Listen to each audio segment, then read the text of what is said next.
Welcome to Part 3, Mistakes Evolutionists Make in Common Sense. This is the third part of our Are You an Accident of Nature series. And for free downloads of the PowerPoints and to watch the other videos, you can go to educate7.com. Well, there's a fact that the U.S. Patent Office, which is responsible for examining and approving inventions, they will reject any invention that claims to violate a law of science. There's there's something wrong with the invention if it violates a known law of science. Well, evolution violates laws of science. It cannot be true. We know from information science that information is not created by chance, and we can rigorously show this, and we do so in a later video. I hope you'll check into that if you're interested. That one is called No Information by Chance, DNA. So we know that information is not created by chance. Chance plus natural selection, random mutations plus natural selection cannot create new information. We know from the second law of thermodynamics, which is commonly called entropy, that things over time move to less order. Unless you have an organized, very sophisticated mechanism, such as a solar cell or a living organism already created, things go downhill organizational-wise. So how could life get started in violation of this known provable law of thermodynamics, that things move to less order? In fact, even in living systems, we now know that there's genetic entropy. In other words, the genome, the collective DNA of the human species, is going downhill. Mutations are accumulating. This is just in accordance with what we know about physics, the second law of thermodynamics. We're getting more and more genetic diseases, and they're accumulating in the population. And they can't be removed because most mutations are nearly neutral. What that means is each generation passes on mutations to their offspring, and they can't be removed because they aren't bad enough for natural selection to work on them. So the collective genome is going downhill. And finally, we know from chemistry that life cannot start from non-life in nature. There's just known repeatable experiments we can do in chemistry that show this. Water prevents proteins from forming. We can prove this. You can't form long chains of amino acids to form proteins in water because the water will break them apart. Oxygen is the enemy of DNA and RNA. It makes nails rust. It also attacks DNA and RNA. In a natural environment with water or oxygen, you can't get life. And we could do repeatable experiments, do this. All good organic chemists know this. And yet people choose to ignore it and say that life somehow came from non-life. And these things apply anywhere in any universe. It's to say aliens brought in life is just designs because you'd have the same problems on other planets. Well, mistakes evolutionists make.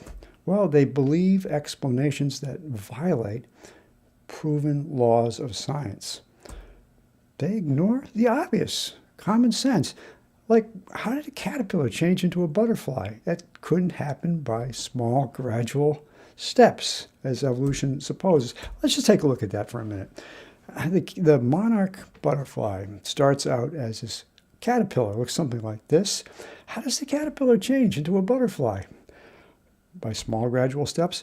Well, first he makes a small silk-like attachment and attaches to something like a branch or something like that, and then they start to shed their skin. Now think about that. How likely is it that if a creature by a random mutation shed their skin, that they would survive? I beg you, that is not remotely likely. But that's what happens, and the caterpillar turns into a pupa. The proteins harden on the outside of it in an amazing way and form what we call a chrysalis, this green ball on your screen. And inside the green ball, nearly the entire biologic components of the caterpillar dissolve, except for the heart and a few other components. Most of it dissolves into basically a soup of proteins or protein parts, and in an amazing way, truly a miraculous way, somehow the pupa reassembles these in a totally different configuration, which forms a butterfly. Now, that's not something that can happen by small, gradual steps. Just shedding a skin is, you do that, and that's the end of the line. You're going to be dead, okay?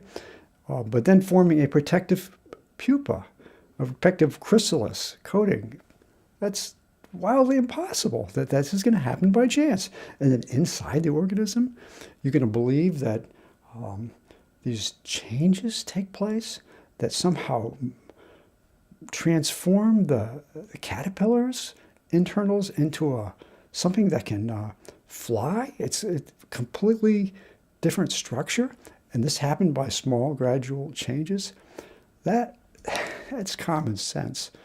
That could not happen by small, gradual changes. These speak of the glory of God. Phenomenally amazing is God's creative ability and wisdom. So mistakes evolutionists make. They believe explanations that violate proven laws of science. They ignore the obvious. A caterpillar could not change to a butterfly by small, random mutations. They rely on subjective interpretations in fossils, genetics, and antibiotic resistance. They start with the assumption that evolution is true, and they look at the fossils, or whatever they're looking at, through that lens. With the assumption that evolution could do this. And they imagine all sorts of things. You know, in fossils, there's another video on fossils I hope you'll check out later in this series. There's all sorts of information in the genome, in the DNA of a single species. You can get tremendous variety. Like dogs are a great example. There's all sorts of dogs, but they all came from the same basic wolf-like ancestor. But they were created by removing information, not adding new information. Little tiny dogs, great big, huge Great Danes, long-haired dogs, short-haired dogs, curly-haired dogs. It wasn't new information.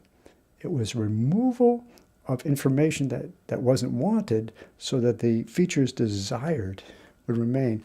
So the geologist or the evolutionist looks at the fossils of something like this, dogs or dinosaurs, sees variety and says, new information is being created. No, that can't happen. We know that from information science. And we'll show that in some of the later videos. And they do the same thing with genetics and antibiotic resistance. They look at the information, assuming that evolution did this, and in violation of proven laws of science. It turns out that things like antibiotic resistance are typically due to a reduction in information that disables the ability of things like a drug to attack the organism or the bacteria. It's not adding new information. So we'll consider that in a later video. Also, extrapolation. Evolutionists assume that tiny changes of no complexity can lead to huge changes of increased complexity. You know, if we do a little bit of extrapolation, that can still be kind of scientific. But if you do big extrapolation, it's not science. No, consider a baby, a human baby. Might weigh about 7 pounds at birth, and after 6 months, it doubles its weight. It's now 14 pounds. Well, if we extrapolate that, after 5 years, the baby would weigh about 5,000 pounds. You see how that doesn't work? And this is what evolutionists do. They take a tiny change of no complexity, and they assume that huge complexity can come out of that. That's a false assumption. It's a mistake evolutionists make. Finally, evolution lacks scientific rigor. There's no provable change of one kind of species, like a mouse, to another kind of species, like a bat, which would be, you can sort of think of as a flying mouse. We have a tremendous amount of fossils of mice. We have a tremendous amount of fossils of bats. We don't have any transitions between the two. How did that happen? God created both of them to reproduce after their own kinds. Might have different kinds of, some variation in kinds of mice. Might have some variation in different kinds of bats. But you don't get a change from one substantial kind to another. 27% of Americans with college degrees believe that God created humans pretty much the way we are today. That's according to a 2014 Gallup poll. Not everyone believes in evolution.